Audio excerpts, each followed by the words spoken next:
Hello again. The winner of the 2018 Innovation Award is the designer of a new generation of ultra-high-speed vehicles. Combining aerospace with rail engineering, the company has developed a breakthrough in Canadian technology, a new type of Hyperloop or vacuum train. With humble beginnings, if implemented, passengers and cargo will travel in a low-pressure tube environment faster than jet airplanes, with departures as frequent as subway trains. With humble beginnings in a garage and library in Toronto to compete for the SpaceX project, the founder you will meet tonight quickly realized that their innovation was far too advanced for the competition and needed patenting. With the valuation of over $50 million for its technology, the company is growing its team of top engineers and experts from around the world and invests in research and development. Its technology has been discussed with Prime Minister Justin Trudeau, French President Emmanuel Macron, and Canadian Minister of Innovation, receiving a €2 million grant for Canada-France collaboration and €30 million grant for Canada-Italy development of the technology. This year, the company begins the construction of its first half-scale test track in France, then a full-scale test track in Canada in 2020. The company expects to have a commercially viable product by 2023 and start the construction of a first line in 2025. Passengers could potentially be on board by 2030. The winner of the 2018 Innovation Award is TransPod. Please join me in welcoming to the stage its co-founder and CTO, Ryan Janzen.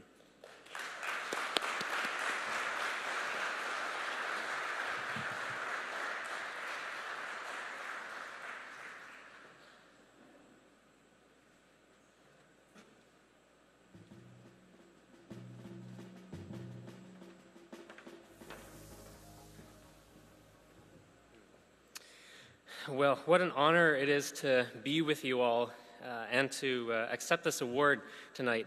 I think for everyone here, this is, for all of you, it's a signal that the state of innovation in Canada is strong and charting new paths forward. So to all of you, bravo. And from TransPod, what we are trying to show is that Canadian innovation, a true innovation, groundbreaking innovation, can address climate change in a mass scale and a global scale. So that is what TransPod is doing, and also to show that this Canadian innovation can be best in the world. So leading whatever is being done in the US and overseas.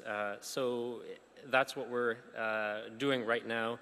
And in my opinion, my objective with TransPod is if it can't be leading in the world, then you might as well go home, or at least rethink what you're doing and search for that thing that is world leading.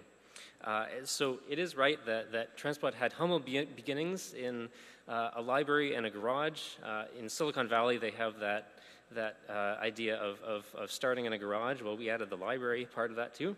And so what TransPod is doing is developing a type of aerospace vehicle to carry passengers between cities at over 1,000 kilometers per hour.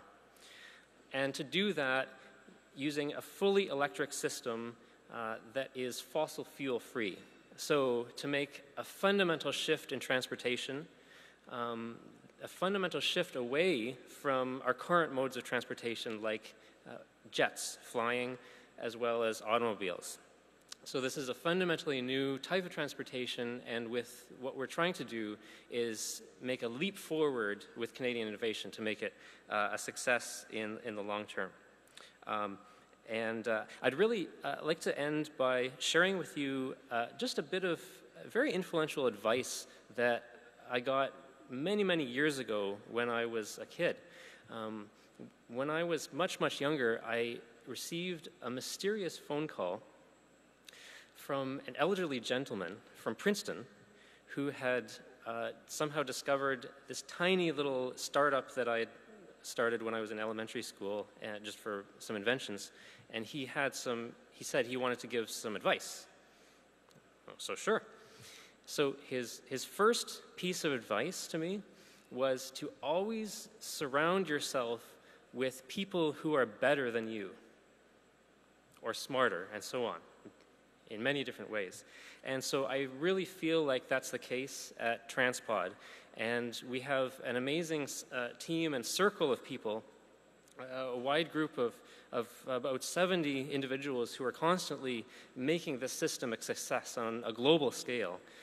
And that includes, for example, Seb, Bjorn, Thierry, Leon, Max, Hamid, Leo, Matt, Pedro, Diana, and many, many more, with all of our industrial partners and investors in Canada, France, and Italy. On a personal level, to my family for putting up for my strange inventions starting from an early age. And the final piece of advice that he gave was to do innovation that not only is innovation for its own sake, but that can improve society, that can help people and make a significant improvement for the lives of people. And so that is the hope for TransPod, to bring Canada forward and to introduce what we hope is the next Canadarm, in a way, exported around the world. So thank you very much.